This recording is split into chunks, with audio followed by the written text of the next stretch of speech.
Hello friends, आपका royal सिक्खो YouTube channel में आपका स्वागत है। आज मैं आपके लिए फिर से पौराणिक कथा लेकर आई हूँ। कथा है जतिया पुत्र का व्रत कथा।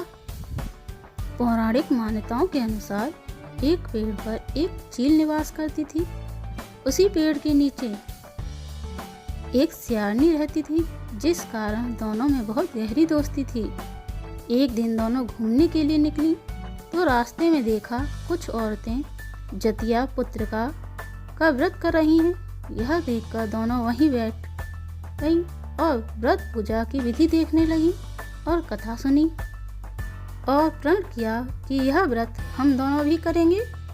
अगले वर्ष जतिया पुत्र का व्रत आया, किंतु शहर में एक बड़ा सा व्यापारी मर गया, जिसके दाह संस्कार में सियानी को बहुत तेज भूख लगने लगी और वह खाना खा ली। किंतु चील ने संयम रखा और पूरी श्रद्धा के अनुसार व्रत किया और पूरे विधि विधान से दूसरे दिन जतिया पुत्र का व्रत का पारण किया।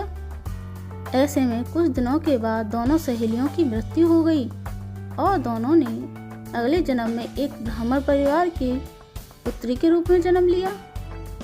उनके पिता का नाम भास्कर था। इस जन्म में चील बड़ी बहन और सियानी छोटी बहन के रूप में जन्मी थी।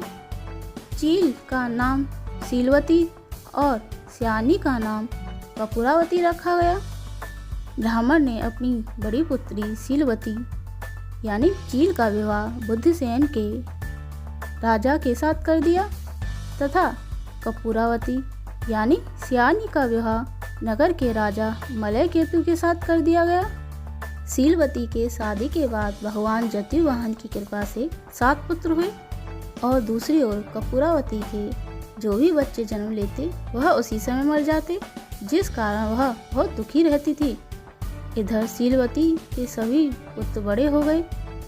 बड़े होने पर उसी राजा के दरबार में काम करने लगे, जिसके साथ उनकी मौसी कपूरावती का विवाह हुआ था।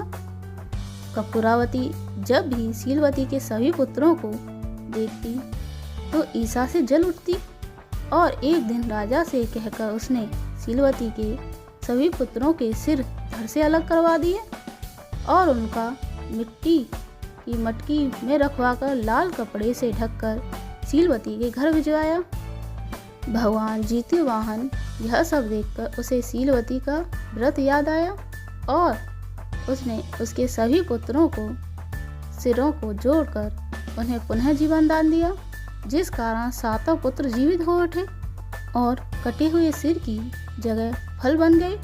दूसरी तरफ रानी कपूरावती सूचना पाने के लिए अति व्याकुल हो रही थी।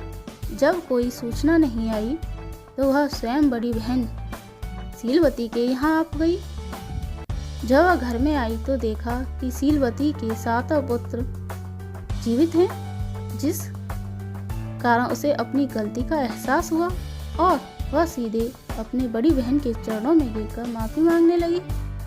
तब उसी समय भगवान जतिवाहन की देवी कृपा से सीलवती को दोनों का पिछला जन्म याद आ गया।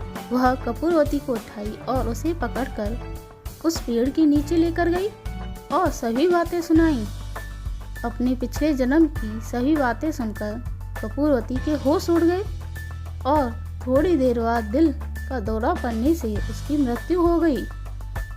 जब यह बात राजा को पता चली कि उसकी पत्नी कपूरवती अब नहीं रही, वह उसे उसी पेड़ के नीचे कपूरवती का दाह संस्कार करवाया और भगवान जतिवाहन से माफी मांगने लगा।